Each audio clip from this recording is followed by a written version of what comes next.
Hello friends. लोग मुझसे कामयाबी का फार्मूला पूछते हैं। वो मुझसे कोशिश की बात क्यों नहीं करते? वो मुझसे बार बार टूट कर खड़े होने का फार्मूला क्यों नहीं पूछते? ये कामयाबी क्या है? एक मंजिल पर पहुंच जाना और रुक जाना? नहीं, कामयाबी है मुसलसल सफ़र का नाम। एक ऐसा सफ़र जिसकी मंजिल बताना नामुमकिन है।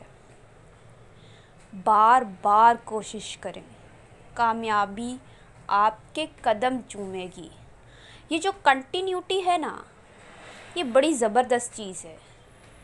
कभी इस पर चल कर देखना, बड़ा सुकून होगा कि चलो नाकाम हो गए मगर कोशिश तो की ना। अकेले चलने वाले कामयाबी के फार्मूले नहीं पूछते। उनको पता होता है कि वो दुरुस्त सिमत की तरफ जा रहे होते हैं। वीडियो को लाइक और शेयर करें, चैनल को सब्सक्राइब कर लें।